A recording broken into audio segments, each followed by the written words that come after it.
Hi పిల్లలు, మన మాస్టారు ఛానల్కి స్వాగతం. ఈరోజు మనము 10వ తరగతి 4వ పాఠము ఉపన్యాస కళ గురించి తెలుసుకుందాం. ఈ పాఠాన్ని వాసిరెడ్డి సీతాదేవి గారు రచించారు. పాఠంలోకి వెళ్ళే ముందు మొదట చదవండి, ఆలోచించి చెప్పండి. ఒక పత్రికలోని వార్త అన్నమాట ఇది. మనసులోని భావాన్ని ఎదుటవారికి తెలియజేసే మాధ్యమం మాట. మాటకున్న శక్తి గొప్పది. మన మనసులో ఉండే భావాలను వేరే వాళ్లకు తెలియజేయాలంటే మాట అనేది ఉండాలన్నమాట. దాని శక్తి చాలా గొప్పది. అది అవతలి వారిని మెప్పించగలదు, నొప్పించగలదు. మనం మాట్లాడే మాటలు ఎట్లుంటాయంటే కొంతమందికి చాలా గొప్పగా అనిపిస్తాయి, మెచ్చుకుంటారు. ఇంకా కొంతమంది మాట్లాడతారు, అవి వాళ్ళని నొప్పిస్తాయి కూడా, బాధ కలిగిస్తాయి. ఆపదల నుండి తప్పించగలదు. ఒక్కోసారి మన మాటలే మనకి ఏదైనా ఆపద వచ్చినప్పుడు మనం తప్పించుకున్నాం మనం మాట్లాడే మాటల నుంచి. మాట మరీ మితంగా ఉండకూడదు, అలా అని అమితంగా కూడా ఉండకూడదు. చాలా తక్కువగా కూడా మాట్లాడకూడదంట, చాలా ఎక్కువగా కూడా మాట్లాడకూడదంట. ఆచితూచి మాట్లాడడం అంత సులభమేమీ కాదు. చూడండి, మనము ఆచితూచి మాట్లాడాలి, కానీ అది అంత సులభం కాదు. అందుకే మాట్లాడబోయే ముందర మాటలను మనసుతో జల్లించి బయటకు ప్రకటించమని చెప్తోంది ఋగ్వేదం. ఋగ్వేదంలో ఒక విషయం చెప్పారనమాట. మాట్లాడబోయే ముందు మనము మన మనసుతో జల్లించాలంట మాటల్ని. అంటే మన మనసులో కొన్ని భావాలను మనం అనుకొని ఆ భావాలను మనం బయటికి చెప్పాలన్నమాట. మంచి మంచి భావాలు. మధురమైన మాటతో ఎవరినైనా ఆకట్టుకోవచ్చు అంటాడు ప్రఖ్యాత కవి తులసీదాసు. చూడండి, తులసీదాసు ఒక దోహాలో చెప్తాడనమాట. మనము మధురమైన మాటతో ఎవరినైనా ఆకట్టుకోవచ్చు అని ఒక దోహా ఉందన్నమాట. తులసి మీఠే వచనతే సుఖ ఉపజత్ చహుఓర్ వశీకరణ యహ మంత్ర హై పరిహర్ వచన కఠోర్ అన్నాడు. అది వశీకరణ మంత్రం వంటిది అన్నాడు అన్నమాట ఆయన. మనం మాట్లాడే మాటలు భౌతికమైన అలంకరణలు ముఖ్యం కాదని వాగ్భూషణమే అసలైన అలంకారం అంటాడు భర్తృహరి. భర్తృహరి అనే కవి మనము అలంకరించే అలంకరణ కాదు ముఖ్యము, మనం మాటలే చాలా ముఖ్యం అంటాడు. చక్కగా మాట్లాడడం ఒక సద్గుణం. ఇది హనుమంతుడి దగ్గర పుష్కలంగా ఉందని రాముడే స్వయంగా చెప్పాడు. చూడండి, చక్కగా మాట్లాడడం కూడా ఒక సద్గుణం అంట. మంచి గుణాల్లో ఒక గుణం హనుమంతుడి దగ్గర ఉందంట. అది రాముడే స్వయంగా చెప్పాడు. చక్కగా మాట్లాడడం వల్ల స్నేహితులు పెరుగుతారు, బంధువులు ఆనందిస్తారు. చూడండి, మనకు స్నేహితులు పెరుగుతారు, బంధువులు ఆనందిస్తారు. మనం మాట్లాడే మాటల వల్ల, మంచి మాటల వల్ల అనుబంధాలు పెరుగుతాయి, అనురాగం పెంపొందుతుంది, కీర్తి ప్రతిష్టలు పెరుగుతాయి. చూడండి, కీర్తి ప్రతిష్టలు కూడా పెరుగుతాయి. మాట్లాడడం అనేది ఒక కళ. శబ్దశక్తి తెలిసిన వానికే ఈ కళ కరతలామలకమవుతుంది. కాబట్టి మనం శబ్దశక్తిని తెలుసుకోవాలా, అప్పుడే అది చాలా గొప్పగా అలరారుతుందన్నమాట. మాటకారి అందరికీ ఆప్తుడు అవుతాడు. మాటకారి అనేవాడు అందరికీ ఆప్తుడు అవుతాడు. ఇక ఈ పాఠం యొక్క ఉద్దేశం, విద్యార్థి వ్యక్తిత్వ నిర్మాణంలో మాట చాలా ముఖ్యమైనది. వాని వ్యక్తిత్వాన్ని నిర్మించడంలో ఈ మాట అనేది చాలా ముఖ్యమైనదన్నమాట విద్యార్థికి. ఉపన్యాసం అందులో ఒక భాగం. ఈ ఉపన్యాసం అనేది అందులో ఒక భాగం అంట. మనం స్టేజ్ మీదకి ఎక్కి స్పీచ్ ఇస్తాం కదా, ఉపన్యాసం అది చాలా గొప్పదన్నమాట. సభాకంపం నుండి బయటపడి మాట తీరు మెరుగుపరుచుకోవడం అవసరం. స్టేజ్ ఫియర్ అంటాం, సభాకంపం అందరికీ ఉంటుందన్నమాట, చాలామందికి. అది ఇక్కడేమో అందరి దగ్గర చాలా మాట్లాడతాము, ఇంట్లో ఫ్రెండ్స్ దగ్గర. కానీ మనము స్టేజ్ ఎక్కుతానట్లే, సభ మీదకి పోతానట్లే కంపం మొదలవుతుంది, భయం మొదలవుతుంది అనమాట. మనం మాట్లాడే మాటలన్నీ మర్చిపోతాం. విద్యార్థులలో సంభాషణ నైపుణ్యం పెంచడం ద్వారా నలుగురిలో చక్కగా మాట్లాడేలా చేయడం ఈ పాఠం ఉద్దేశం. చూడండి, విద్యార్థుల్లో సంభాషణ నైపుణ్యాన్ని పెంచడమే అన్నమాట ఈ యొక్క పాఠం యొక్క ఉద్దేశం. ఎట్లా మాట్లాడాలా, సభ మీద పోయి ఎలా మాట్లాడాలా, ఇదంతా ఆయన చెప్పిందనమాట. రచయిత్రి పరిచయం. ఆమె జననం 15/12/1933, మరణం 13/4/2007. వాసిరెడ్డి సీతాదేవి గుంటూరు జిల్లా చేబ్రోలులో జన్మించారు. నాగపూర్ విశ్వవిద్యాలయం నుంచి ఎంఏ చేశారు.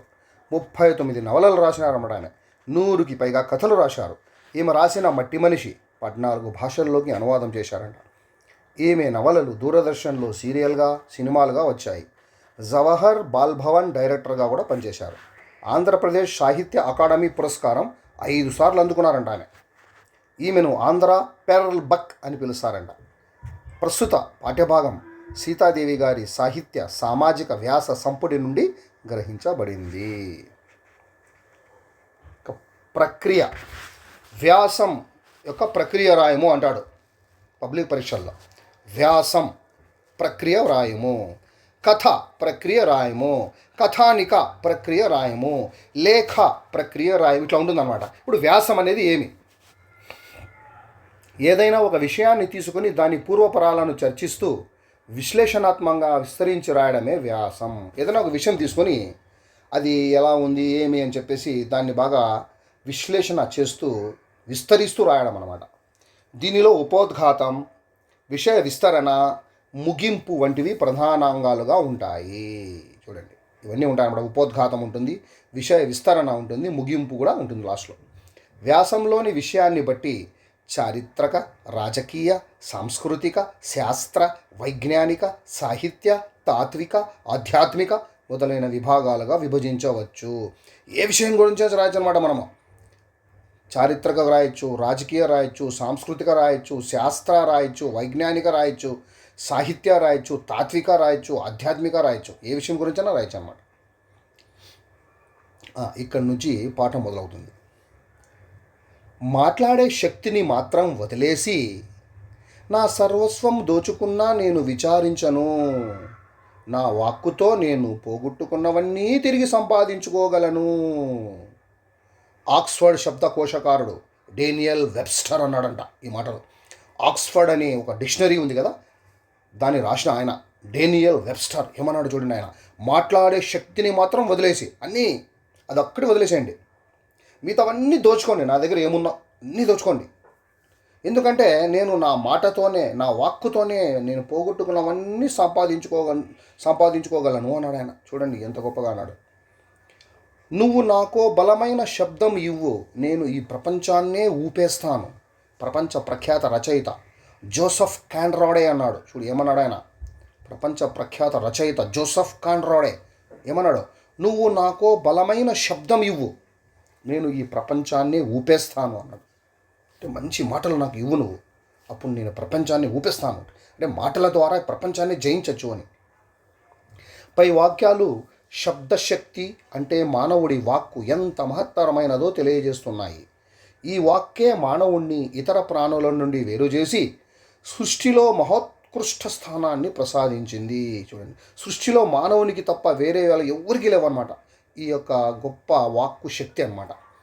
ప్రపంచంలో ఏ యొక్క జీవికి కూడా ఈ వాక్కు అనే శక్తి లేదు, కేవలం మానవునికి మాత్రమే ఉంది.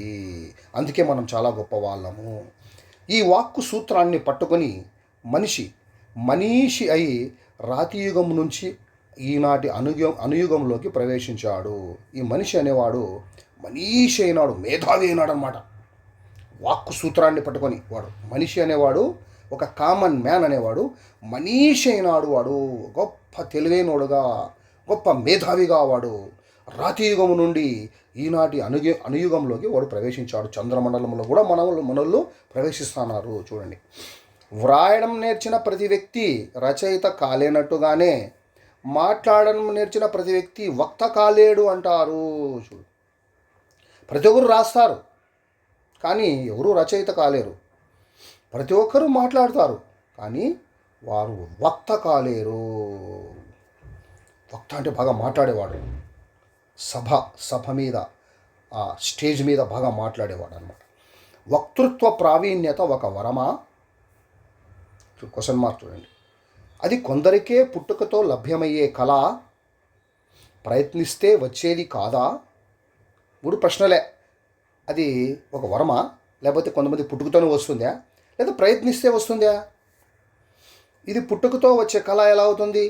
కృషి, సాధన, పట్టుదల ఉంటే ఎవరైనా వక్తలు కాగలరు. చూడండి, కృషి ఉండాలా, సాధన ఉండాలా, పట్టుదల ఉండాలా, అప్పుడే ఎవరైనా కానీ వక్తలు అవుతారు. అయితే వాళ్ళందరూ మహావక్తలు కాలేరు. కేవలం కొంచెం మాట్లాడతారు అంతే, గొప్ప వక్తలు కాలేరన్నమాట. ఏ రంగంలోనైనా జగత్ ప్రసిద్ధులు కొందరు ఉంటారు. వారిలో ఆ ప్రతిభ అమోఘం. చూడండి, కొంతమంది మాత్రమే జగత్ ప్రసిద్ధులు ఉంటారు, ప్రపంచంలోనే ఫేమస్ అన్నమాట. అది కొంతమందికే ఆ ప్రతిభ ఉంటుంది. అయితే కృషి చేసి ప్రశంసలను అందుకున్న అబ్రహాం లింకన్, చూడండి, వీళ్ళంతా కృషి చేసి ప్రశంసలు అందుకున్నారు. అమెరికా మాజీ అధ్యక్షుడు Abraham Lincoln, Roosevelt, Churchill, England ప్రధానమంత్రి అయిన చర్చిల్, వీళ్ళందరూ ఎంతో కృషి చేసి ఎన్నో అడ్డంకులను ఎదుర్కొంటూ మహావక్తలుగా తమను తామే తీర్చిదిద్దుకున్నారు. వీరంతా కూడా వేదికలు ఎక్కిన మొదటి రోజుల్లో మాట్లాడడానికి ఇబ్బంది పడిన వారే. మొట్టమొదటిసారిగా వేదిక ఎక్కిన తర్వాత మాట్లాడడానికి ఇబ్బంది పడ్డారంట. మొదట్లో ప్రేక్షకుల అపహాస్యానికి గురి అయిన వాళ్ళే. సరిగా మాట్లాడకపోతే అక్కడ మనము ప్రేక్షకుల అపహాస్యానికి గురవుతాం అన్నమాట. వాళ్ళంతా నవ్వుతా కేరింతలు కొడుతూ మనల్ని అపహాస్యానికి గురి చేస్తారు సరిగా మాట్లాడకపోతే. అందువల్ల కొందరే వక్తలు కాగలరు అనే భావంతో అసలు ప్రయత్నమే చేయని వారు 1-2 ప్రయత్నాలలో మనసు బాధ చెంది ఆ ప్రయత్నం విరమించుకున్నవారు పొరపాటు చేశారని భావించాలి. ఆ విధంగా వస్తే 1-2 సార్లు అయిందనుకోండి, కొంతమంది వద్దులేప ఊరికే ఎందుకాడ ప్రేక్షకులు అపహాస్యానికి గురి చేస్తారు, నవ్వుతారు, మన మీద ఏదేదో విసురుతారు అని ప్రయత్నం మానేస్తారు. కొంతమంది 2-3 ప్రయత్నాలు చేసి బాధపడతారు. అది పొరపాటు అంట, అట్లా చేయకూడదు. అయినా కూడా మనం అట్లే ప్రయత్నించాలంట. నిజం చెప్పనా అని అంటానమాట. ఎలాగోలా జనం ముందు మాట్లాడడం అలవాటు చేసుకున్నాను. ఎన్నోసార్లు జనం ముందు ఇబ్బంది కలిగించే పరిస్థితులకు గురి అయ్యాను. దాంతో పట్టుదల పెరిగింది. చూడండి, ఎవరంటానేది చర్చిల్ అన్నాడు. ఏమన్నాడు చర్చిల్?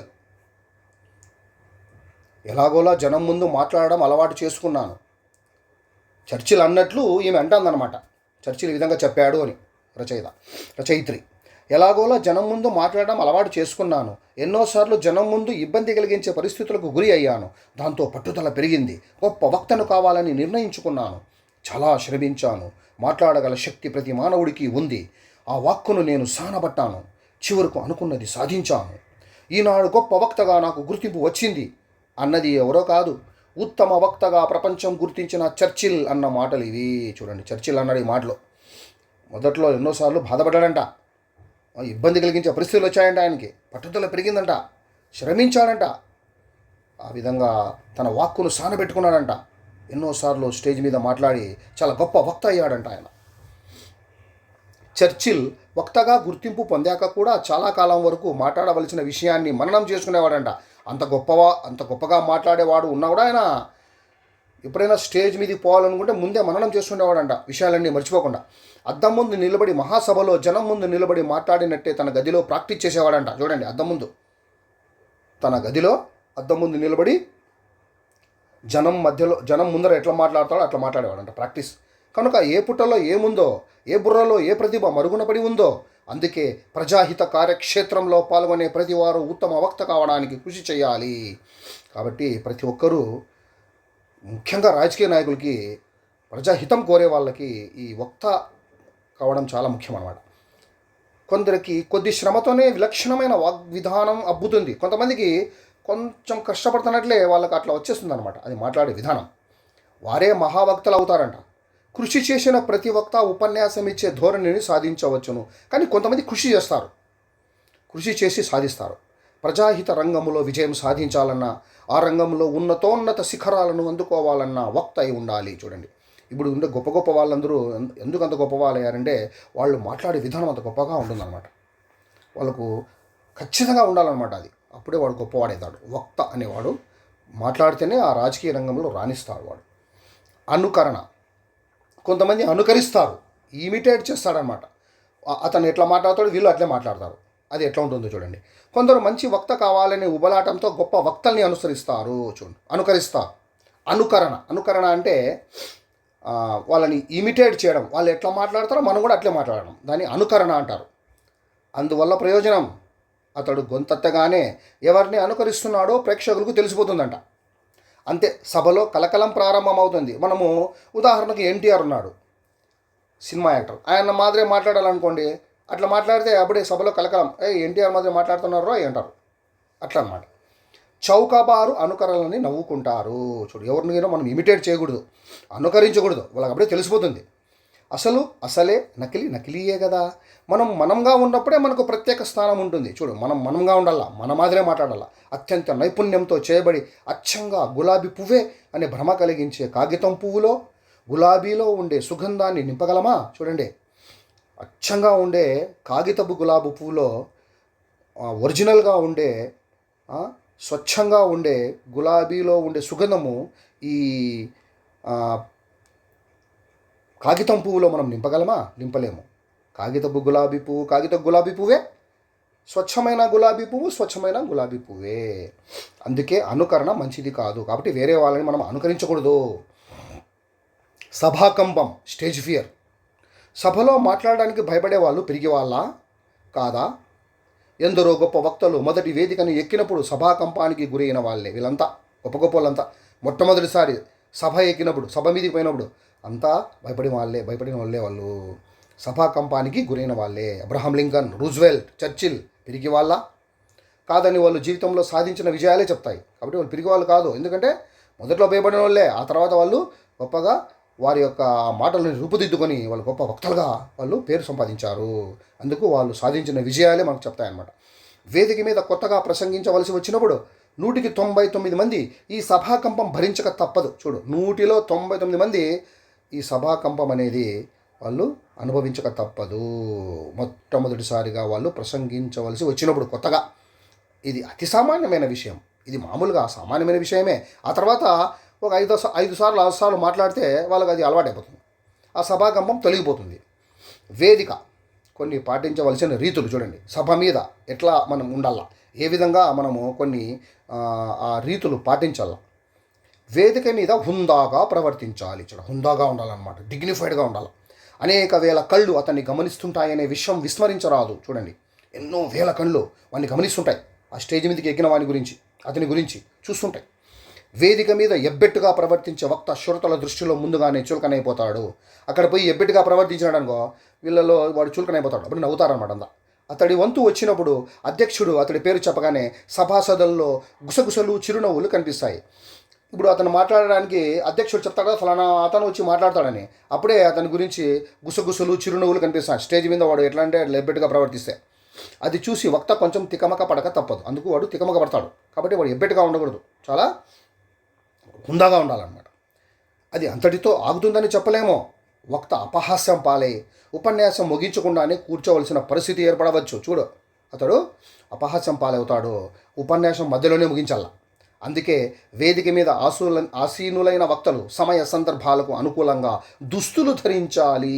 చూడు, డ్రెస్ కోడ్ అంటాం దాన్ని. మంచి దుస్తులు, హుందాగా ఉండేటటువంటి దుస్తులు ధరించాలన్నమాట. ఎటువంటి దుస్తులు అంటే అటువంటి దుస్తులు ధరించకూడదు. శ్రోతలు చూడగానే వక్త వ్యక్తిత్వాన్ని అంచనా కట్టడానికి ప్రయత్నిస్తారు. మొదటిసారిగా శ్రోతలు అతన్ని చూసినప్పుడు వాని యొక్క వ్యక్తిత్వం ఎటువంటిది, వాని దుస్తులను బట్టే మనకు తెలిసిపోతుందన్నమాట.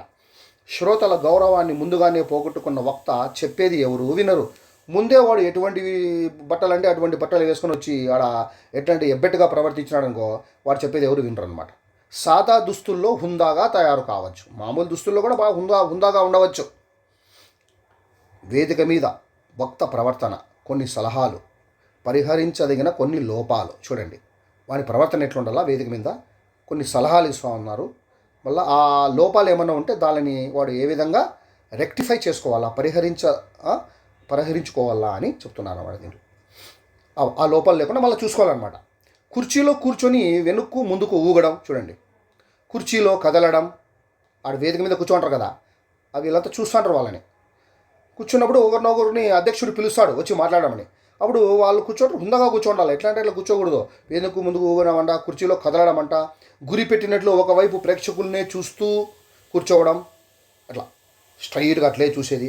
లేక నేల చూపులు చూడడం, లేదా పైకప్పు కేసి చూడడం, ఇట్లా దిక్కులు చూడడం, నోరంతా తెరిచేసి ఆవలించడం, ఆవలింత వస్తే ఏం చేయాలంటారా? చేతి రూమాలో చెయ్యో అడ్డు పెట్టుకొని ప్రేక్షకుల దృష్టిలో పడకుండా ఆవలింతను దాచవచ్చును. చూడండి, ఆవలింత వచ్చినప్పుడు చేయొచ్చు మనం అట్లా. నోటి అది నోటి చేతిని అట్లా నోరు మూసేసుకోవచ్చు, లేదంటే రుమాలు తీసుకుని చేతి రుమాలు అడ్డం పెట్టుకోవచ్చు. వక్త ప్రేక్షకుల్లో కూర్చుని ఉన్న తన సన్నిహితులను చూసి చెయ్యి ఊపడం, స్టేజ్ మీద కూర్చోమంటాడు, వీళ్ళకి తెలిసిన వాళ్ళు ఎవరైనా ఉంటే ఇలా చేయి ఊపినాడు అనుకోండి, అప్పుడు ఏమవుతుంది? అలా చేస్తే ముందు వరుసలో కూర్చున్న ప్రేక్షకులు గిర్రున తలలు వెనక్కి తిప్పి చూస్తారంట తలలు. ఎవరప్పా వీళ్ళు ఎవరికి అట్లా అంటున్నాడు ఆయన చేయి ఊపుతున్నాడని. ఆసక్తి మరోవైపుకు తిరుగుతుంది. అట్లా చేయకూడదు మనం. కుర్చీలో తల వెనుక్కు వాల్చి కాళ్ళు ముందుకు చాచి పడక కుర్చీ భంగిమను పెట్టడం, ఇట్లా కూడా కూర్చోకూడదు. కుర్చీలో తల వెనుక వాల్చేది, కాళ్ళు ముందుకు చాచేది, పడక కుర్చీలో పండుకుంటామే అట్లా ఉండకూడదు. కుర్చీలో నిటారుగా ఊపిరి బిగబట్టి బెర్ర బిగుసుకొని కూర్చోవడం, ఇలా ఊపిరి బిగబెట్టుకొని అట్లే ఉండేది, అట్లా ఉండకూడదు. కాలు మీద కాలు వేసుకొని కూర్చోవడం, ఇవి సభా మర్యాదకు భంగం కలిగించే అంశాలంట ఇవన్నీ. చూడండి, ఊపిరి బిగబెట్టినట్టు అట్లే బిర్రకు బిగుసుకొని కూర్చోవడము, కాలు మీద కాలు వేసుకొని కూర్చోవడము, ఇవన్నీ సభా మర్యాదకు భంగం కలిగిస్తాయి. కాబట్టి అట్లా ఉండకుండా హుందాగా ఉండాలా, డిగ్నిఫైడ్గా కూర్చోవాలా అంటున్నాడు. మైకు కొన్ని సూచనలు. మన చేతికి మైక్ ఇస్తే మనం ఏ విధంగా ఉండాలా, ఏ విధంగా మాట్లాడాలా. ఒకటోది చూడండి, మైకు ముందు నిల్చున్నప్పుడు తిన్నగా 2 పాదాలను కొంచెం దూరంగా పెట్టి నిల్చోవాలంట. పాదాలను కొంచెం దూరంగా పెట్టాలంట. అంటే జెండా లేని కర్రలా నిల్చోమని కాదు, జెండా లేకుండా ఉండే కర్ర ఉంటుంది అట్లాని కాదంట. లేక కుస్తీ పట్టడానికి సిద్ధంగా ఉన్న వస్తాదులా నిల్చోమని కాదు, అట్లా కూడా కాదు.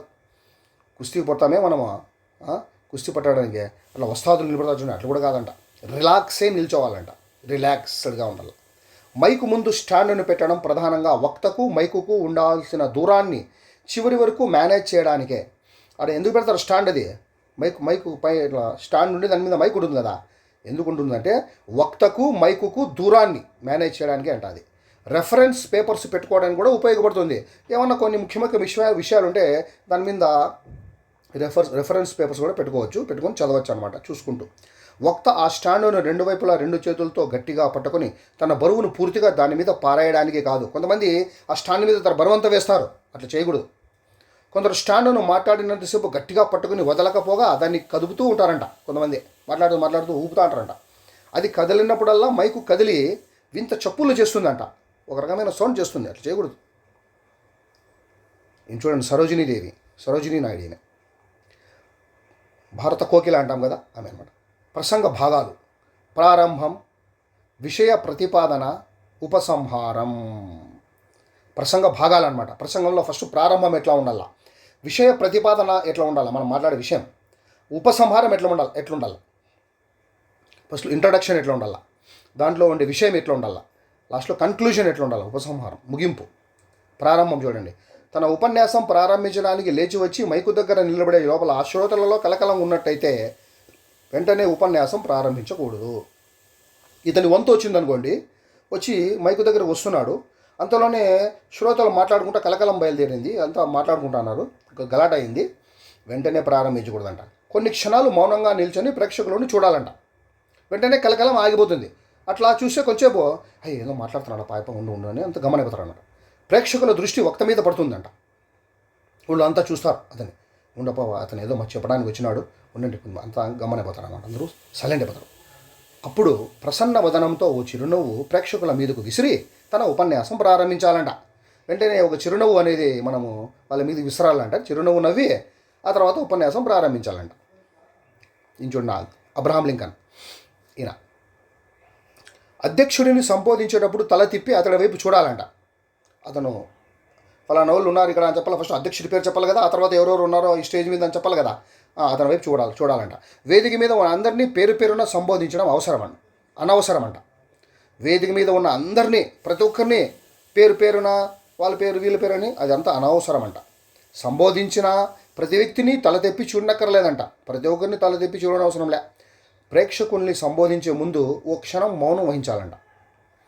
అధ్యక్షుని వైపు మాత్రమే చూడాలా, తర్వాత మిగతా వారి వైపు చూడకూడదు, వాళ్ళ పేరు చెప్పుకుంటూ పోవాలా. ఇంకా ప్రేక్షకుల్ని సంబోధించే ముందు ఓ క్షణం మౌనం వహించాలంట.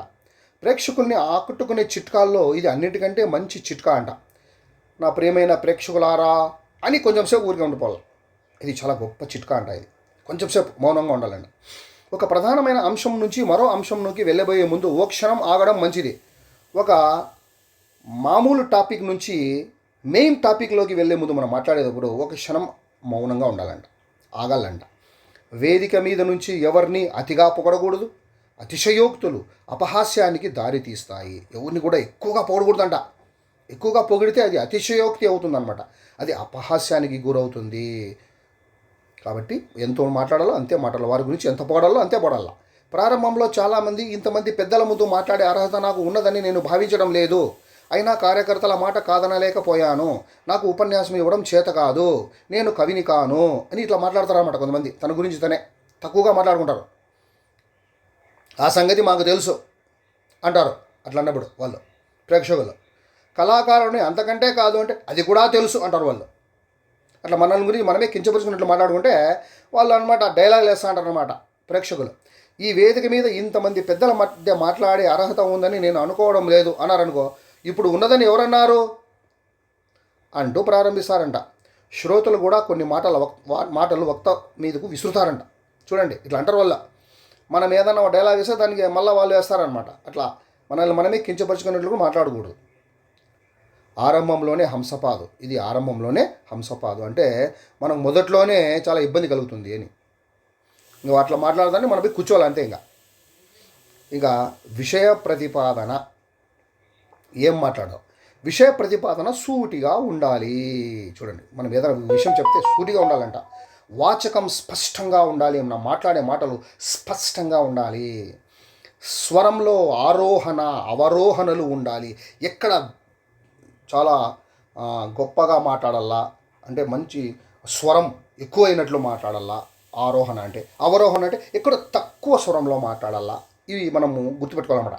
ఏ విషయాన్ని ఎక్కువ స్వరంతో మాట్లాడాలా, ఏ విషయాన్ని తక్కువ స్వరంలో మాట్లాడాలా, ఇవి మనం గుర్తుపెట్టుకోవాలా. గీత గీచినట్టు ఒక మాటను ఒరుసుకొని మరొక మాట దొర్లుతూ ఉంటే ప్రేక్షకులు వీణులకు ఇంపుగా ఉండదు. ఒకే విషయాన్ని గీత గీచినట్లు ఒరుసుకొని మాట్లాడకూడదు అనమాట. మంచి విషయాన్ని మంచిగా చెప్పాలా, గొప్పగా చెప్పాలన్నమాట. స్వరస్థాయిని కూడా సభను బట్టి నిర్ణయించుకోవాలి. ఆ సభలో ఎక్కువ మంది ఉన్నారనుకోండి కొంచెం గట్టిగా మాట్లాడాలా, తక్కువ మంది ఉన్నారనుకోండి కొంచెం తగ్గించాలన్నమాట. మధ్యమ స్థాయి ఉత్తమమైనదంట. మీడియంగా మాట్లాడాలా, అంత ఎక్కువగా స్వరం వచ్చేటట్లు మాట్లాడకూడదు, తక్కువగా స్వరం వచ్చేటప్పుడు మాట్లాడకూడదు. మధ్యమ స్థాయి స్వరంలో మాట్లాడాలి. విషయం క్లిష్టమైనది అయినా ప్రేక్షకుల కుతూహలాన్ని ఆకర్షించలేకపోతే మధ్యలో చమత్కారాలు వదలాలి. విషయం క్లిష్టమైనదే అంటే కొంచెము కష్టమైనదిగా ఉంటుంది అన్నమాట విషయం, మాట్లాడే విషయం. అప్పుడు కొంతమందికి అర్థం కాదు. అప్పుడు ఏం చేయాలంటే ప్రేక్షకులని వాళ్ళని ఆకర్షించాలంటే చమత్కారాలు వేయాలి, మధ్యలో జోక్స్ వేయాలి. పెద్దల సూక్తుల్ని చెప్పాలంట. ఉదహరించిన సూక్తి లేక కవితాచరణం ఎవరిదో వక్తకు తెలిసి ఉండాలి. ఎవరు ఏం సూక్తి చెప్పినారు, ఆ చెప్పినవారు ఎవరు, అది కూడా చాలా తెలిసి ఉండాలి దానికి చెప్పేవానికి. ఒక పేరుకు మరొక పేరు చెబితే రసాభాస అయ్యే ప్రమాదం ఉంది. అది చెప్పిన సూక్తి ఒకటి చెప్పింటే ఆ పేరు వేరే చెప్పినామనుకోండి మనము, అంతే ఇంకా రసాభాస అయిపోతుంది. ఎందుకంటే చాలామంది అక్కడ చదువుకున్న వాళ్ళు కూడా ఉంటారు ఆడ ప్రేక్షకుల్లో. కొందరి ఉపన్యాసంలో నేను నా అంటూ స్వోత్కర్ష ఎక్కువ ఉంటుంది. వాని గురించి వాడే గొప్పగా చెప్పుకుంటూ అంటాడు. దాన్ని స్వోత్కర్ష అంటాం. స్వ ప్లస్ ఉత్కర్ష, స్వోత్కర్ష. వాని గురించి వాడే గొప్పగా చెప్పుకునేది నేను అని అందుకని వాడే గొప్పగా చెప్పుకుంటూ అంటాడు. తన గురించి తనే చెప్పుకుంటూ ఉంటే ప్రేక్షకుల్లో చాలామంది ముసిముసిగా నవ్వుకుంటారంట. అలాగే వేదిక మీద ఉన్న ఏ వ్యక్తి గురించి అయినా అనవసరంగా మాట్లాడడం వల్ల, అతిగా పొగడడం వల్ల కూడా ఇలాంటి ప్రమాదమే ఉంటుంది. వాని గురించి వాడు గొప్పగా చెప్పుకున్నా, వేదిక మీద ఉన్న వాళ్ళ గురించి కూడా గొప్పగా చెప్పుకున్నా ఇది వాళ్ళు నవ్వుకుంటారంట. అక్కడ నుండి ప్రేక్షకులు మాట్లాడవలసిన విషయాన్ని సేకరించిన తర్వాత ముఖ్యాంశాలను క్రమబద్ధంగా చెప్పాలంట. ఏ విషయాన్ని చెప్పాలా అని కరెక్ట్గా ఒక ఆర్డర్ ప్రకారంగా చెప్పాలా. ఒక అంశం నుంచి మరో అంశాన్ని ఎత్తుకునే ముందు 2-3 క్షణాలు ఆగి ప్రేక్షకుల్ని చూడాలి. ఒక విషయం అయిపోయింది అనుకోండి, ఇంకో విషయంలో పోతున్నాము, అప్పుడు 2-3 క్షణాలు ఆగేసి ప్రేక్షకుల్ని చూడాలి. మళ్ళీ ఆ విషయం మీద మళ్ళీ ఇంకో విషయం వస్తుందని మళ్ళీ కొంచెం సేపు ఆగల. అట్లా ఒక విషయం నుంచి ఒక అంశము అయిపోతుంది, ఇంకో అంశం చెప్పాలా. ఆ అంశంకి ఈ అంశంకి సంబంధం ఉండదు, అప్పుడు మనం కొంచెం సేపు మౌనంగా ఉండాలన్నమాట. ఇలా చేయడం వల్ల ప్రేక్షకుల ఆసక్తి తగ్గకుండా ఉండడమే కాక పెరుగుతుంది కూడా. చూడు వాళ్ళ ఆసక్తి తగ్గదంట, అట్లా చేయడం వల్ల పెరుగుతుందంట. ఇంకా ఏం చెప్తున్నాడు, ఇంకో కొత్త విషయం చెప్తున్నాడు కదపా అని. వక్త మాట్లాడుతున్నప్పుడు ప్రశంసాపూర్వకంగా చప్పట్లు వస్తే ఆ ప్రశంసతో తనకు సంబంధం లేనట్లుగా ఆపకుండా మాట్లాడడం మంచిది కాదు. అతను మాట్లాడేటప్పుడు కొంతమంది చప్పట్లు కొడతారు, చాలా గొప్పగా మాట్లాడుతున్నామని. అప్పుడు పోతే పోనీ మీరు కొట్టుకోండి చప్పట్లు, నేను మాట్లాడుతున్న నా పని నేను చేసుకుంటా అని అట్లా చేయకూడదంట. కొంచెంసేపు ఆగల్ల. చప్పట్లు కొట్టేటప్పుడు కొంచెంసేపు ఆగల్ల. ఆగి చప్పట్లు ఆగాకే ప్రేక్షకుల ప్రశంసను కృతజ్ఞతాపూర్వకంగా చిరునవ్వుతో కొద్దిగా తల పంకించి హుందాగా స్వీకరించాలంట. చూడండి, తల కొంచెం ఇట్లా వంచి ఇట్లా అని వాళ్ళని చూసి చిరునవ్వు నవ్వాలంట. ఆ తర్వాత మళ్ళా ముందుకు పోవాల, మాట్లాడడం మొదలుపెట్టాల. ఆ తర్వాత మళ్ళీ వెంటనే ప్రసంగం ప్రారంభించాలి. తనకు ముందు మాట్లాడిన వారి ఉపన్యాసంలోని కొన్ని అభిప్రాయాలను ఖండించవలసి వచ్చినప్పుడు జాగ్రత్తగా ఖండించాలి. ఇంతకుముందు ఎవరైనా మాట్లాడింటారు స్టేజ్ మీద, తనకంటే ముందు వాళ్ళు కొన్ని అభిప్రాయాలు చెప్పింటారు. ఆ అభిప్రాయాలు ఇతనికి నచ్చలేదు. ఆ అభిప్రాయాలను ఖండించాలి మనం. ఇట్లా చెప్పవలసింది కాదు మీరు అని జాగ్రత్తగా చెప్పాలంట దాన్ని. అది చాలా అవసరం అనుకుంటే చెప్పాలా, అనవసరం అనుకుంటే వదిలేయాలి. అంతేగాని ఆ వక్త మీద ఈ వక్తకు ఏదో అక్కసు ఉందని, ఇది అలా వెళ్ళగక్కుతున్నాడని శ్రోతలు భావించాలా చేయకూడదంట. ఏమో అతనికి సరిపోవడం లేదేమో, అందుకే అతని గురించి ఇట్లా చెప్తున్నాడు అని అనుకోకూడదు వాళ్ళు శ్రోతలు. ఎందుకంటే ముందు మాట్లాడిన వక్త అభిమానులు శ్రోతల్లో ఉండవచ్చును. మనం అతన్ని విమర్శించేటప్పుడు, అతని మాటల్ని ఖండించేటప్పుడు జాగ్రత్తగా మాట్లాడాలి. ఎందుకంటే అతని అభిమానులు కూడా ఉండొచ్చు కదా ఇక్కడ సభలో. అందువల్ల సభ రసాభాస అయ్యే అవకాశం ఉంది. అతని గురించి చెప్పినప్పుడు వాళ్ళ అభిమానులు గలాట చేయొచ్చు అనమాట. ఉపసంహారం, ముగింపు, మనం మాట్లాడేటటువంటి ఆ మాటల్లో ముగింపు ఎట్లా ఉండాలి. ఏదైనా విషయం గురించి మాట్లాడుతుంటాం మనం స్టేజ్ మీద, ఇప్పుడు ఉపసంహారం ఎట్లా ఉండాలి, ముగింపు. వక్త మాట్లాడుతున్నప్పుడు శ్రోతలు చప్పట్లు కొడతారు. అవి ప్రశంసాపూర్వకంగా వస్తున్న చప్పట్లో, లేక ఇక చాలే కూర్చో అని హెచ్చరించే చప్పట్లో తెలుసుకోవాలంట మనం. కొంతమంది చప్పట్లు కొడితే మధ్య మధ్యలోనే ఊరికనే కొడతా అంటారు. అంటే ఇంక చాలు పాపా, కూర్చో పాపా అన్నట్లు. బాగుందనుకోండి మనం మాట్లాడే విషయము, అప్పుడు కూడా కొడతారు. మనం తెలుసుకోవాలి అప్పుడే ఏవి మంచి చప్పట్లు, ఏవి ఇక చాలే కూర్చో అని చెప్పకుండానే చెప్పే చప్పట్లు అని. అలా కాకుండా శ్రోతల ప్రతిస్పందనతో సంబంధం లేకుండా మైకు వదలని వారిని శ్రోతలే చివరకు మొరటగా ప్రవర్తించి కూర్చొనేలా చేస్తారంట. అట్లా కాకుండా ఊరికనే ఏమైనా చేసుకోండి మీరు అని మనంతగా మనం మాట్లాడుతున్నాం అనుకో, ఇంకా వాళ్ళు మొరటగా ప్రవర్తిస్తారు, గలాట చేస్తారు, మనమే కూర్చోలా చేస్తారు వాళ్ళు. అప్పుడు మనసు చిన్నబుచ్చుకొని ముఖం చింతాక్రాంతం చేసుకొని నీరసంగా కుర్చీలో కూలబడే కంటే ముందుగానే శ్రోతల ప్రతిస్పందనకు అనుకూలంగా ఉపన్యాసం ముగించడం మంచిదని తెలుసుకుంటాడు అనుభవం గల ఒక వక్త. చూడండి, ముందే ఈ విధంగా చేసుకోకుండా శ్రోతల యొక్క మొరటు ప్రవర్తనకు గురి కాకుండా మనం మాట్లాడే విషయం వాళ్ళకి నచ్చేదే తెలుసుకుంటే మనమే ముందే కూర్చోవాలి. కొందరు వక్తలు మాట్లాడుతూ ఉంటే అనేక సార్లు వారి ఉపన్యాసం ముగిసిందనే అపోహ శ్రోతలకు కలుగుతుందంట. కొందరు మాట్లాడుతూ అంటారు, మధ్య మధ్యలో ఆగుతూ అంటారు, ఇంకా అయిపోయిందిలే అనుకుంటారు శ్రోతలు. మళ్ళీ వెంటనే మరో అంశాన్ని అందుకోవడమో లేక అదే అంశాన్ని సాగదీయడమో చేస్తుంటారంట. కొంతమంది శ్రోతలు అసహనంగా కూర్చుంటారంట ఇలా చేస్తే. కొందరు మైకు దొరికితే చాలు వదలలేరంట. వారిని మైకాసురులు అంటారంట. మైకోమానియాగాళ్ళు అని అంటారంట. వారు ఉపన్యాసం ఇవ్వడానికి లేస్తున్నప్పుడే ప్రేక్షకుల్లో నుంచి మాటలు వినిపిస్తాయంట. అరే మైకాసురుడు పోతానాడు రోయ్, మైకోమానియాగాడు పోతానాడు రోయ్ అంటారంట. కాబట్టి లేస్తానట్లే. ఎందుకంటే ఇంత ముందు మాట్లాడింటాడు, ఫేమస్ అయిపోయింటాడు. మైకును కొరికినట్లు మాట్లాడతారన్నమాట కొంతమంది అదే పనిగా. తెలివైన వక్త శ్రోతల ఆసక్తి స్థాయి పడిపోకముందే తన ఉపన్యాసం ముగిస్తాడంట. తెలివైనోడు వక్త ఏం చేస్తాడంటే, వాళ్ళ శ్రోతల ఆసక్తి ఉంది బాగా, ఇంకా నా మాటలు వింటున్నారు అనే ఆ స్థాయి వరకే మాట్లాడతారు. ఇంకా వాళ్ళు అసహనంగా ఇట్లా తలకాయ గీరుకుండేది, ఇట్లా అనేది, తలకాయ ఇట్లా తిప్పేది, ఇట్లా చేస్తుంటారు అప్పుడే వాళ్ళు. అప్పుడు మనం ముగించాలా, ఇంక వద్దులబ్బా అని. ఉదాహరణలు క్లుప్తంగా ఉండాలంట. గొప్పగా అంటే సాగదీసినట్లు చెప్పకూడదు. ఉదాహరణలు, అతిశయోక్తులు వీలైనంత వరకు లేకుండా చూసుకోవడమే తెలివైన పని. అతిశయోక్తులు కూడా ఎక్కువ ఉండకూడదంట. కొంతమంది ఊతపదాలు చూడండి, కొందరికి కొన్ని ఊతపదాలు తరచుగా పడుతుంటాయి. ఆ విషయంలో వక్త జాగ్రత్త పడాలి. ఉదాహరణకు అన్నమాట అనే మంది, చాలామంది ముఖ్యంగా స్త్రీలు తమ ఉపన్యాసాల్లో ఊతపదంగా వాడతారంట. అన్నమాట అంటారు. నన్నేమో ఈ సభకు కార్యదర్శి పిలవడానికి వచ్చాడన్నమాట, అప్పుడు నేను వేరే పనుల ఒత్తిడి వలన వెంటనే ఒప్పుకోలేదన్నమాట, ఇట్లా అంటూ ప్రారంభిస్తారు. 2 నిమిషాలు శ్రోతలు భరిస్తారంట. ఆ తర్వాత వాక్యం ముగిపోయేటప్పుడు అన్నమాట అని వాళ్ళే అంటారు. అన్నమాట అంటూ శ్రోతలు కూడా ఊతమిస్తారంట. దాంతో నవ్వులు, ఏకాగ్రత చెదిరిపోవడం, మధ్యలోనే ఉపన్యాసం ముగించడం జరుగుతుందంట. చూడండి, నవ్వుతారు, ఏకాగ్రత చెదిరిపోతుంది. మధ్యలోనే ఉపన్యాసం ముగించడం కూడా జరుగుతుందంట.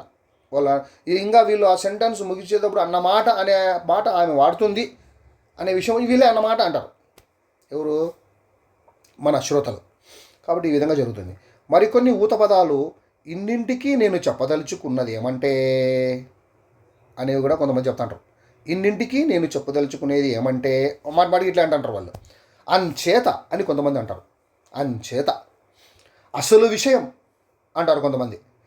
ఇలాంటి ఊత పదాలు అలవాటును అదుపులో పెట్టుకోవాలంట. ఎప్పుడు వాడాలో అప్పుడే వాడాలా. మాటిమాటికి వాడినారనుకోండి ఈ మాటలు, ఇంకా ప్రేక్షకుల యొక్క అసహనానికి మనం గురవుతాము. కాబట్టి ఊత పదాలను అదుపులో పెట్టుకోవాలా. భాష ప్రసంగం సరళ వ్యావహారిక భాషలో ఉండాలంట. మనం మాట్లాడే భాషలోనే, అందరికీ అర్థమయ్యే భాషలోనే. అది ఎవరు సామాన్య వ్యక్తికి, చదువురాని వానికి కూడా అర్థం కావాలా మనం మాట్లాడే భాష. తమ పాండిత్య ప్రకర్ష చూపించడానికి పెద్ద పెద్ద పదాలు వేసి శ్రోతల మెప్పును పొందాలనుకుంటారు కొందరు. కొంతమంది తనకు చాలా గొప్ప పాండిత్యం, నేను పండితుణ్ణి, నా పాండిత్యం చూడండి అని అందరికీ చూపించడానికి వాడు పెద్ద పెద్ద మాటలు, పెద్ద పెద్ద పదాలు వాడినాడు అనుకో, అప్పుడు ఏమవుతుంది? కొన్ని సభల్లో అలాంటి భాషకు విలువ ఉండవచ్చును. కానీ బహిరంగ సభల్లో మాట్లాడేటప్పుడు ఎంతటి పండితునైనా సరళ వ్యవహారిక భాషనే ఉపయోగించాలి. కొన్ని కవుల సభల్లో అట్లా మాట్లాడచ్చు మనం, కానీ బహిరంగ మాట్లాడే సభల్లో మాత్రం అట్లాడి ఉండకూడదు. సరళ వ్యవహారిక భాషే ఉండాలంట. మనం మాట్లాడే భాషే వాడల్లా. శ్రోతలు మనం చెప్పేవి వినాలని వస్తారు, కానీ మన నుంచి భాష నేర్చుకోవడానికి సభలకు రారు. అంతే కాబట్టి సభల్లో మనము ఎప్పుడు సరళమైన వ్యవహారిక భాషనే వాడల్లా. అందరికీ అర్థమయ్యే భాషనే మనం వాడల్లా. అంతేగాని గ్రాంథిక భాష వాడకూడదు.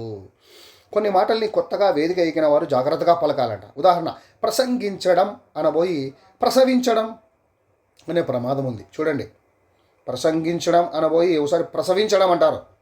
ప్రసంగించడం అంటే మాట్లాడేది, ప్రసవించడం అంటే బిడ్డల్ని కనేది. చూడండి దానికి ఎంత తేడా ఉందో. అలాగే పరిణామం అనే మాటను పరిమాణం, ఆవిష్కరించడానికి బదులుగా బహిష్కరించడం. చూడండి, పరిణామం దాని రిజల్ట్, పరిమాణం అంటే దాని క్వాంటిటీ. చూడు, ఇది మారిపా. ఆవిష్కరించడం అనే దానికి బదులుగా బహిష్కరించడం, ఇట్లా మాట్లాడతారనమాట. అప్పుడు అక్కడ చాలా సభలో మనము తిరస్కారానికి గురవుతాము ఇట్లా మాటలు మాట్లాడేటప్పుడు. సమయం చూడండి, కొందరు మైకు దొరికితే వదలరు. తన తర్వాత మాట్లాడేవారు ఎందరున్నారనే ఆలోచన కూడా ఉండదు. అనర్గళంగా మాట్లాడే శక్తి ఉంది కదా అని మొత్తం కేటాయించిన సమయంలో సమయాన్ని తానే వినియోగించుకోకూడదు. గొప్ప వక్తలు ఎప్పుడు షార్ట్ అండ్ స్వీట్గానే మాట్లాడతారు. ఏదో మైక్ దొరికింది కదా అని మనం మైకాసురులు అయిపోయి ఎట్లంటే అట్లా మాట్లాడి మొత్తం మిగతా వారి సమయాన్ని కూడా తనే తీసుకోకూడదు. ఎట్లుండాలంటే షార్ట్ అండ్ స్వీట్గానే మాట్లాడాలి. కొంచెం మాట్లాడినా గొప్పగా మాట్లాడాలా. శ్రోతల ప్రశంసలను పొందుతారండి అట్లా వాళ్ళు. ఉపసంహారం ప్రతిభావంతంగా చేసిన వక్త శ్రోతల అభిమానాన్ని ఎక్కువగా చూరగొంటాడు. ఉపసంహారం అనేది చాలా ప్రతిభావంతంగా చేయాలంట, అప్పుడే అందరూ అన్ని మెచ్చుకుంటారు. ప్రసంగం ముగించి గిర్రున తిరిగి గబగబా కుర్చీ దగ్గరకు నడిచి అమ్మయ్య గట్టెక్కాను అన్నట్లుగా కుర్చీలో కూలబడకూడదంట. ప్రసంగం ముగించిన తర్వాత గబగబా కుర్చీ దగ్గర పోయి టపక్కని కూర్చొని అమ్మయ్య అయిపోయిందమ్మా నా పని అనుకోకూడదు. చిరునవ్వుతో కృతజ్ఞతలు చెప్పి శ్రోతల నుండి సెలవు తీసుకున్నట్లు వారికేసి ఓ క్షణం చూసి తన సీటుకు వెళ్ళాలి. చూడండి, కృతజ్ఞతలు చెప్పి వాళ్ళకి, శ్రోతలకి సెలవు తీసుకున్నట్లుగా వారి వైపు ఒక క్షణం చూసి మెల్లిగా తన సీటు దగ్గరికి వెళ్ళాలి. ఇంటికి వెళ్ళాక కొత్తగా వేదిక మీదకి వచ్చిన వక్త మంచి ఉపన్యాసుడుగా రాణించాలనుకుంటే ఇంటికి వచ్చిన తర్వాత తనను తాను ప్రశ్నించుకోవాలి. చూడండి, ఇంటికి వెళ్ళిన తర్వాత కొత్తగా చెప్పినాడు, అప్పుడు ఇంకా గొప్పగా రాణించాల. ఇంటికి పోయిన తర్వాత వాడు ప్రశ్నించుకోవాలి తనను తానే. నేను ఏం చేసినా, ఈరోజు ఎట్లా మాట్లాడినా అనేది వాడు తనను తాను ప్రశ్నించుకోవాలి. గొప్పగా మాట్లాడినా, నేను తప్పులు చేసినానా, ఇదంతా చూసుకొని వాడు ఇంట్లో నెంబర్ వేసుకోవాలన్నమాట. తను మాట్లాడినటువంటి విషయాన్ని గురించి ఎక్కడైనా తప్పులు మాట్లాడితే అవన్నీ నోట్ చేసుకొని ఆ తర్వాత అవి అక్కడ మాట్లాడకూడదు. వేరే సభలో పోయినప్పుడు జాగ్రత్తగా ఉండాలన్నమాట. అతను ఇంటికి వెళ్ళాక ఏ విధమైన ప్రశ్నలు వేసుకోవాలంటే, మొదటిది, నేను వేదిక మీద ఎలా ప్రవర్తించాను, ఈ ప్రశ్న వేసుకోవాలా. ఏ విధంగా బిహేవ్ చేశా, నేను వేదిక మీద ఎట్లా ప్రవర్తించాను. రెండోది, బిగిసిపోయి కూర్చున్నానా లేక హాయిగా మామూలుగానే ఉన్నానా? బిగిసిపోయి కూర్చున్నానా లేక హాయిగా మామూలుగానే ఉన్నానా అని వాడు ఒకసారి ప్రశ్నించుకోవాలా. ఆడ ఏ విధంగా ఉన్నాడు, వాడు ఏ విధంగా కూర్చున్నాడు, మామూలుగానే కూర్చున్నాడా, బిగిసిపోయి కూర్చున్నాడా అన్నట్లు తనను తానే ప్రశ్నించుకోవాలా. నా గొంతును మైకుకు సరిగా అడ్జస్ట్ అయ్యేలా చూసుకున్నానా? చూడండి, ఇంట్లోకి వచ్చిన తర్వాత ఇవన్నీ గుర్తు తెచ్చుకోవాలన్నమాట. అతని గొంతుకు ఆ మైకును సరిగా అడ్జస్ట్ అయ్యేలా వాడు చూసుకున్నాడా, అందరికీ బాగా వినిపిస్తోందా లేదా, ఏమైనా ఇబ్బంది లేదు కదా అనేది వాడు చూసుకున్నాడా లేదా అనేది. 4, శ్రోతల మధ్య వక్త మధ్య ఏర్పడవలసిన స్నేహపూర్వక వాతావరణాన్ని సృష్టించగలిగానా అని అనుకోవాలంట. వినేవాళ్ళ మధ్య, ఇతను మాట్లాడేవాని మధ్య స్నేహపూర్వక వాతావరణం వీడు సృష్టించినాడా లేదా, అందరూ బాగా విన్నారా లేదా, స్నేహపూర్వకంగా ఉన్నారా లేదా, ఏ విధమైన గలాట చేయకోకుండా. 5, టైముకు నా ఉపన్యాసాన్ని ముగించగలిగానా లేక ఇచ్చిన సమయానికి ముందే ముగించానా? చూడండి, టైముకు ఇతని ఉపన్యాసాన్ని ముగించగలిగాడా లేక ఇచ్చిన సమయానికి ముందే ముగించాడా అని ఒక ప్రశ్న వేసుకోవాలి. తెలిసిపోతుంది అప్పుడే ఎంత సమయం మాట్లాడినాడని.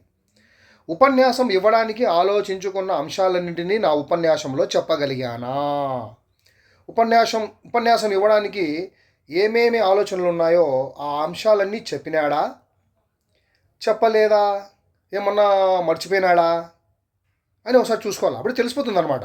అక్కడ ఏమేమి మాట్లాడినాడు, ఏమేమి వదిలేసినాడు, ముఖ్యమైన విషయాలు ఏమన్నా ఉంటే మర్చిపోయినాడా, ఇవన్నీ మననం చేసుకోవాలి ఇంటికి వచ్చిన తర్వాత. చెప్పాలనుకున్న ముఖ్యమైన విషయాలను చెప్పడం మర్చిపోయాను, ఎందువల్ల? ప్రశ్న వేసుకోవాలా. కొన్ని విషయాలు చెప్పాలనుకున్నాడంట కానీ చెప్పలేకపోయినాడంట, మర్చిపోయినాడంట. ఎందుకు మర్చిపోయినాడు, అప్పుడు ఏమైంది, అప్పుడు ఎందువల్ల? ఈ ప్రశ్న వేసుకోవాలా.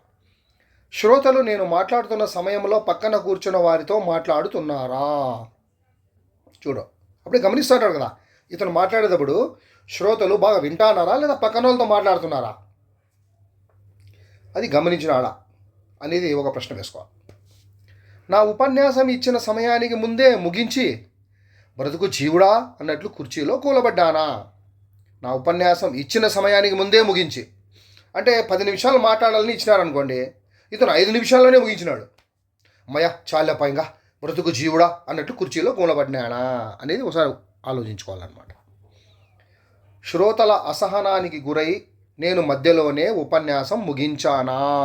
చూడు, శ్రోతలు అసహనానికి గురైనారా, గలాట చేసినారా, నేను మధ్యలోనే ముగించినానా, ఇవన్నీ వాడు గుర్తు చేసుకోవాలి ఒకసారి ఇంటికి వచ్చిన తర్వాత.